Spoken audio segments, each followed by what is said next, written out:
Silahkan keluarkan, karena setiap ayat Quran ada fadilahnya, keutamaan-keutamaannya. Kalau ibu ingin bacakan, silahkan. Misal, ibu bacakan surah Al-Ikhlas. Qul huwallahu ahad. Al-Ikhlas itu disebut sepertiga Quran. Kalau ibu bacakan Al-Ikhlas kemudian, salah satunya apa? Allah akan berikan kemudahan-kemudahan termasuk mempercepat jawaban doa. Misal, ada namanya ulama Sayyid Sabiq, Bu, punya kitab Al-Aqaid Al-Islamiyah. Di dalam kitab ini, sampai halaman 59, beliau keluarkan hadis posisi paling kanan sebelah bawah tentang seorang sahabat Nabi ketika mau berdoa diawali dengan Al-Ikhlas. Dia katakan, Allahumma inni as'aluka innaka antal ahad as-samad alladzi lam yalid wa lam yulad wa lam yakul lahu kufuwan ahad. Sebentar. Allahumma inni as'aluka an taghfira liya. Dia mau minta, ya Allah ampuni dosa saya, cuman dia awali dengan surah Al-Ikhlas. Ya Allah, ini hadisnya sahih. Ya Allah, saya akui engkau yang ahad. Ahad, as-samad, tempat bergantung. Lam yalid wa lam yulad, tidak beranak dan tidak diperanakan. Wa lam yakul lahu kufuwan ahad, tidak ada sekutu bagimu. Permohonannya, Allahumma inni as'aluka an taghfira liya. Ya Allah, mohon ampuni dosa saya. Kedengaran oleh Nabi. Tahu kata Nabi, "Atadri bimadza tas'al?"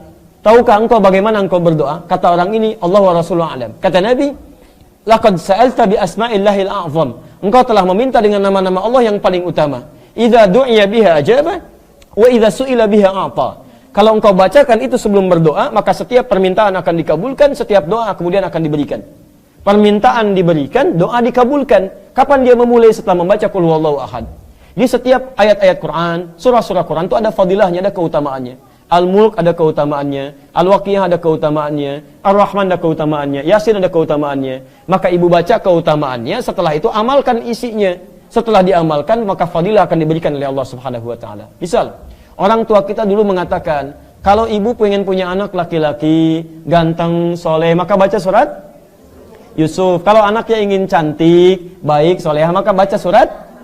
Nah, yang dimaksud itu bukan baca biasa. Dalam bahasa Arab, baca itu pahami artinya.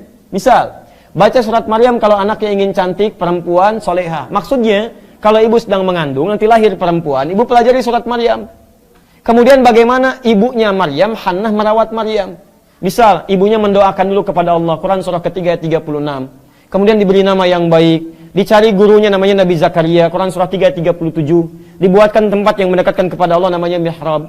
Ketika beliau berdoa, dididik dengan baik, dicari Nabi Zakaria, dicari tempat yang baik, maka dikabulkan doanya. Kata Quran surah ketiga ayat 37 paling kiri sebelah bawah, fataqabbalaha rabbuha biqabulin hasanin wa ambataha nabatan hasana. Diterima doanya oleh Allah, ikhtiarnya diterima, maka kami rawat anaknya dengan pertumbuhannya, dijaga oleh Allah.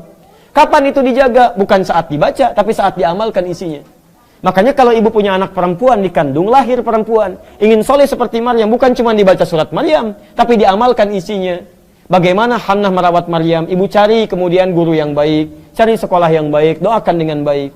Kalau ibu cuma baca surat Maryam, tapi tidak pernah diamalkan isinya, sampai kiamat kurang 2 hari, gak akan jadi. Gak akan jadi. Al-Fatihah ada manfaatnya. Ibu tahu di antara fadilah surah Al-Fatihah?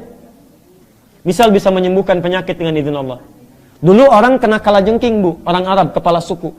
Disengat kalajengking Arab, Bu, nggak main-main. Kena kalajengking Arab, disengat tuh. Ya, cari obat, nggak ada obatnya.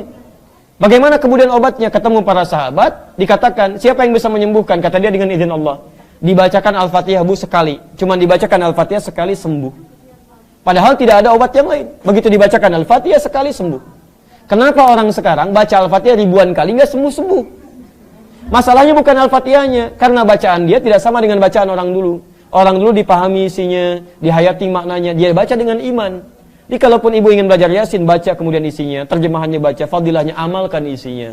Setelah itu baca surat-surat yang lainnya, maka Allah akan berikan keberkahan di dalamnya. Jelas ya?